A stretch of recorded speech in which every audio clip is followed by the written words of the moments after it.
I love how we're doing a video on a tiger and you choose that shirt.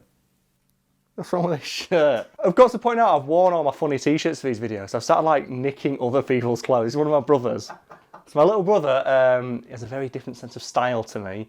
I don't know where he got this. I'm pretty sure it's like Primark or H&M or something like that.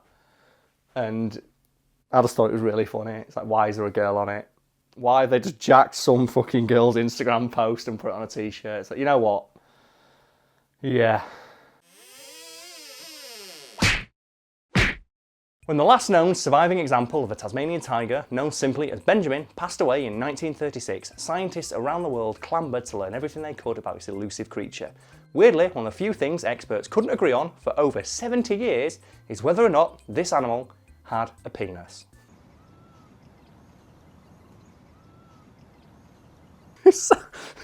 Sometimes I just fucking love science. This took fucking ages to research and it's very difficult to explain, but the payoff's so much more worth it because it's so stupid. Just think, 70 years of analysis, experts in their field, people who have PhDs and have studied this animal for decades, just look at this picture and go, does it have testicles? Is it a boy? Is it a girl? We don't know. So why don't we know? Well, we can't see a penis, but we can't fully rule out the possibility that a penis exists. It's like, damn it, Schrodinger's penis. It's so good. It's like with my last name, Schrodinger's cock. Like, until I whip it out, you don't know if it's really small or really big, or, as it probably is, normal. The idea, these experts stood around in lab coats looking at photos with microscopes going, I can't see a penis. So it's got to be a girl. But what about these 3 pixels here? It could just be a tuft of hair. It could be a tuft of hair. We have to analyse, enhance. It's like, is that a... Like, I'm imagining like a symposium with a guy on stage with a giant blown up photograph, zoomed in a big red circle around it, pointing at it with a big stick going, penis or no? And everyone there in the audience is going, it's impossible to know. It's like, this is the most trying matter we have ever... Is it a penis? Is it a testicle? Is it just a tuft of hair? It's a bird! It's a plane! That's a penis! Even though, while he was alive, Benjamin represented the last known surviving example of a Tasmanian tiger in existence, the Australian government was still painfully slow when it came to introducing any sort of legislation to protect the animal, and in fact only introduced laws stopping farmers and hunters from shooting Tasmanian tigers to death in 1936, which you may recognise as the same year Benjamin, and thus his entire species, died. That's awful. Yeah, it's kind of depressing, isn't it? Tasmanian tigers are definitely an odd-looking animal. There'll be a picture that Brad's going to put right here, and this is one that most people think is photoshopped or manipulated in some way, and it's the Tasmanian tiger yawning. That is in no way photoshopped, that is just what they look like. They have the weird ability to open their mouths. I think it's over 180 degrees or something stupid like that. It looks like they have like a really long snout. Yeah, and it's one of the pictures of them yawning behind me is the one of the people like that thing looks like it just eats the souls of children. This thing is fucking terrifying. That's not the reason it was hunted. They hunted it because it was just a pest. It was considered a scavenger. It'd like break into chicken coops and stuff like that and just eat chickens. So they hunted it that thoroughly that it was extinct. Well, it was a rare animal anyway. Just hunting, human displacement, and then farmers. If you want an example of how slow the Australian government was to react to the threat to the Tasmanian tiger, the entire species as a whole enjoyed 59 days of protection until they went extinct. That's kind of bad, isn't it? An entire species enjoyed 59 days of protection before the last known surviving example died. How did it die? Oh, that's even more embarrassing. Some fucking idiot who worked for the zoo it was kept in left its cage door open, and a frosty chill that wasn't expected came over and just froze it to death. So they just found him dead in his cage the next morning. And to add insult to injury for the entire species, they didn't even bother to save his pelt. They just chucked him in a bin, just left him. Someone's not happy about that. Hello? Hello? I'm not going to explain this, it's just... A random dog appears. Here's a cute dog. Enjoy. Just going to put that outside for the minute while we record this video. Oh no, you can stay here, it's fine. It's quiet. Shh. I like that. Just, woo!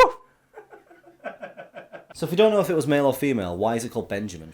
That's because in 1968, a guy called Frank Darby had an interview with an Australian newspaper in which he claimed to have been working at the zoo that Benjamin, or the last known Tasmanian tiger in existence, was at the time, and that he called it Benjamin, and that he was one of the people who looked after it, which is a pretty brazen claim considering one of the few things we know about the last known Tasmanian tiger in existence is that he died because the guy who looked after it was a fucking moron. But anyway, after Frank Darby made this claim, the original curator for that zoo at the time said, "We're lying. We've got no records of him ever working for us, and there's no records that any member of staff ever gave the Tasmanian tiger a nickname."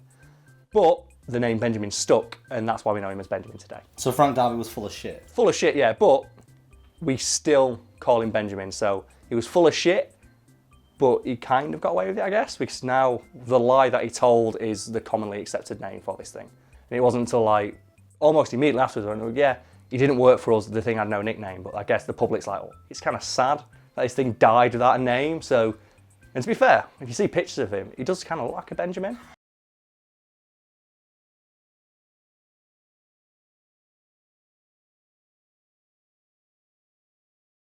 Good boy, Benji. We're really sorry about what happened. We'll try harder with the next animal we almost run into extinction. No! Oh, no!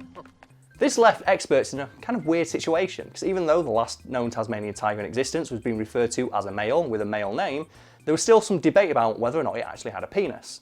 But there's photos of it. Surely you can tell if something's got a dick in one of the pictures. Apparently not, no. There's only limited footage we have of Benjamin, and there's only like a few like grainy photographs. And apparently in none of those, experts could see conclusively that he had a dick. So that led to some experts saying, well, female, clearly like the penis is not there, ergo female. But then documentation from the zoo, as limited as it was, says, well, they referred to Benjamin as a he. And they also said that he could be seen pining for a mate and would attempt to like get busy consistently and thoroughly. So it was kind of up in the air. And it wasn't until I think 2011 that a conclusive agreement was reached in the scientific community that Benjamin was indeed a good boy. Because do you know what they did? They managed to find a single frame of some footage where you could see for a brief moment that he had a set of testicles. Excuse me. Your balls are showing. It took them 70 years to decide whether or not Benjamin did indeed have a penis, which I think is just the icing on the cake for, oh, for fuck's sake. Who's texting me? Oh, it's my mum. What she want? Oh, she got the job. Good for her. Congratulations to my mum on getting a job. Pretty bad it took him 70 years for something so simple. Yeah, and it also as well doesn't really help the legacy of the Tasmanian tiger, because I think it's already been shit on enough by the fact it died because some dickhead left the door to its cage open, and the Australian government drug its heels so much that the entire species enjoyed less than 2 months of protection from being hunted, while the only known example of the species was safely in a cage. And it wasn't even that safe, because then it died because of the cold. And then to add insult to that injury, they just spent 70 years arguing, well, we can't see its penis, it's so small. Like, Benjamin must be really upset. You imagine if like, you're the last of your species, you died because someone forgot about you. The government didn't give a shit about your species as a whole. And then scientists spent ages looking at photos going, well, his dick's pretty small. It's a fitting footnote to the short story that is the legacy of the Tasmanian tiger. Oh, it did have balls. We saw it in a photo. Awesome. It's kind of bad, that, isn't it? Imagine if you got to like doggy heaven, which I'm assuming where all like creatures like go, or marsupial heaven, I guess. And you get there and it's like, oh, I wonder what people on Earth are saying about me. It's like, does he have a dick or not? It's like, oh, come on. It's like if you found out, like, if you died and you go to heaven, it's like, I left my body to medical science. I wonder what they're saying about it. And you go down, you have a look, and the people just look at it and go, man, his dick's tiny. So it's just ridiculous that a species went extinct in this way. It's hilarious in that it's so depressing. I think there's another one with the great auk, was this stupid bird that went extinct. And I think the last known example of the entire species was killed when a sailor walked up behind it and just strangled it to death. People found out they were going extinct and said, oh shit, we need specimens to be stuffed and put on display before they go extinct. So they're going extinct, so let's kill more of them. This is the thing, they put a massive bounty on them, and sailors were like, oh shit, if we see one, we get a massive bounty for killing it and getting it to be stuffed. So the very last one was killed so they'd have an example of what it looked like in a museum somewhere. And Joe, just for good measure, the eggs that it was guarding, the guy just trod on them. The last known example of that species died because the guy strangled it to put it on display in a museum and then trod on its eggs. Thank you for That's that. Have a nice day, folks. I wanted to lose more faith in humanity. Isn't life fun? So we've done the video today, but haven't we? Yep. I just have one question. Why do you have a big toy shotgun in your room? For hunting Tasmanian tigers. I haven't quite found one yet. It's fake. It's not real. Don't get the YouTube police. It's fake. It's also... Just every episode now, I think you're picking something up. Is there something funnier? Why do you have a tri-corner hat in your room? Why don't you have one in your room? That's a fucking good point, that, mate. Like, comment, subscribe. Yeah. Wow, it's so easy. Why do some channels take like 3 minutes doing that? Fucking hell, guys. Piece of piss. Get on it. Right, ready? Done? Fucking roll. Dog sat on my foot.